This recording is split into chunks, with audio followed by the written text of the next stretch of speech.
Ok, bonjour encore une fois. Alors, dans cette vidéo, nous allons voir le module de gestion de produits qui est nommé molécule ici. Nous allons voir tout ce qui concerne les produits parce qu'après avoir configuré vos utilisateurs, les paramètres, et tout, vous devez enregistrer vos produits. Alors, pour enregistrer les produits, c'est dans ces molécules ici. Les produits sont groupés par catégorie. C'est pourquoi nous avons des tabulations ici. Catégorie et produit. Catégorie et produit. Ça signifie que vous devez d'abord premièrement enregistrer vos catégories. Et là, nous avons 0 catégorie, ce qui signifie que nous avons donc 0 produit. Alors, nous allons faire juste d'abord un test pour vous montrer qu'on peut le faire manuellement. Je peux cliquer sur Nouveau. Je mets catég et par exemple, je mets une description. Je peux ajouter une catégorie. Et là, on voit déjà que la catégorie est là. Je peux la modifier. Je peux la modifier. Je peux la supprimer. Et là, je peux ajouter le produit ici. Je sélectionne d'abord la catégorie. Je fais nouveau. J'ajoute la référence du produit, la désignation du produit, le prix de vente, les conditionnements, les stocks d'alerte, unité de mesure. Si c'est assujetti à la TVA, je mets la valeur ici. Sinon, je peux laisser ça en vide comme ça et par défaut, il prendra 0. Si c'est un produit périssable, je coche ici. Et c'est comme ça. Je peux mettre ref 1, prod 1, du Safra par exemple. Conditionnement, si je connais. Le conditionnement, en fait, c'est quoi? C'est si par exemple votre produit il vient en carton, c'est pour savoir dans un carton il y a combien de pièces. Si par exemple j'ai des biscuits, je peux dire par exemple 100 pièces dans un carton. Le stock d'alerte va chaque fois nous permettre que le système nous alerte car on vient d'atteindre un stock bas. Je peux dire que pour ce produit, j'aimerais qu'il m'alerte à 10 pièces restantes. Le stock d'alerte qui est différent de la rupture de stock. Donc, quand on est à rupture de stock, ça signifie qu'on a vraiment déjà dépassé les stocks d'alerte. Je peux dire 10 pièces, il doit m'alerter déjà. C'est déjà qu'on les quantifie à pièces, je laisse comme ça. Il n'est pas assujetti à la TVA et il n'est pas périssable, donc j'ajoute.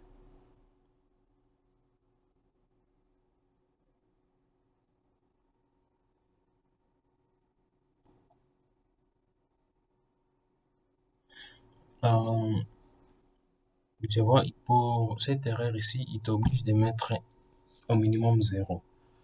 Parce que ce sont des valeurs décimales en fait. Et là, si j'enregistre, vous voyez, sans problème, le système enregistre. Et là, nous avons notre produit. Je peux modifier comme toujours ou je peux supprimer. Alors, mais fait comme ça, c'est un peu trop lent. Surtout pour des sociétés qui ont des milliers de produits à enregistrer un à un comme ça peut prendre même des jours. Alors, nous avons facilité cet aspect. On supprime d'abord ça. Je supprime aussi la catégorie. Alors, nous avons facilité l'aspect pour enregistrer les produits et les catégories. Premièrement, c'est de venir ici dans Paramètres. Vous pouvez exporter les modèles d'abord. Les modèles qui vont vous permettre, ces modèles ici, je peux exporter ça. Là, vous voyez, il vous montre même l'emplacement où le document sera exporté. Je peux l'ouvrir. Et là, comme vous le voyez, c'est les modèles, il vous indique les instructions en fait, les instructions à suivre. Et il y a la feuille, la deuxième feuille ici, c'est où vous allez mettre les noms de vos catégories et leur description ici. Et ici, à côté, vous allez mettre les produits. Donc, référence, désignation, catégorie. Et vous pouvez constater que ce sont des zones déroulantes. Parce que quand tu mets la catégorie là-bas, il va chaque fois se dérouler ici pour aller rapidement. Et maintenant, c'est fait, vous pouvez le donner à vos agents, ils complètent tous vos produits dans la feuille Excel ici. Ils peuvent mettre directement les valeurs des codes barres ou ils peuvent laisser nil, on verra ça après.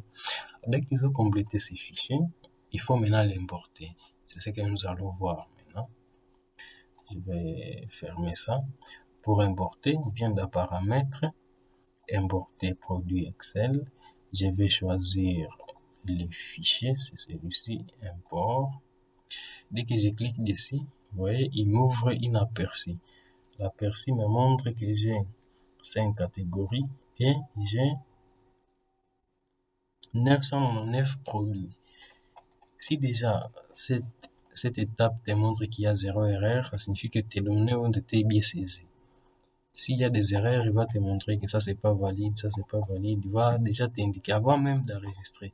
Et c'est à toi de retravailler ton fichier et de les réimporter pour voir l'aperçu. Est-ce que tout est bon, tout est valide? Une fois c'est bon, vous voyez que nous avons 0 erreur, tout est validé. Il suffit de cliquer sur confirmer l'import. Je vais faire yes. Et là, il va commencer l'importation. Généralement, ça ne prend pas du temps. Là, il est en train d'importer les catégories et il importe les produits de ces catégories. Et nous aurons déjà tout à bon et du fort. Donc, on patiente quelques secondes.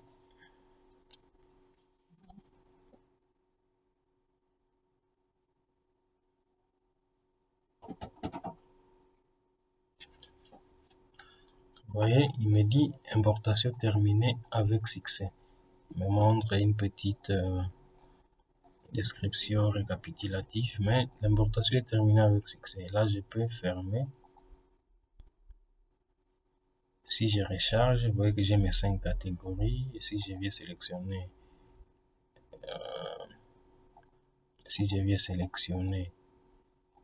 ici, j'ai mes 5 catégories et mes produits sont là. Les produits sont là. Il y a ceux qui sont périssables, ceux qui ne le sont pas. C'est ça en fait. Alors, ça c'était par rapport au produit. On peut modifier comme je disais. Alors, dans la partie qui suit, nous allons continuer avec les produits où nous allons voir d'autres aspects, QR code et toutes les autres histoires concernant les produits. Alors, dans une prochaine vidéo.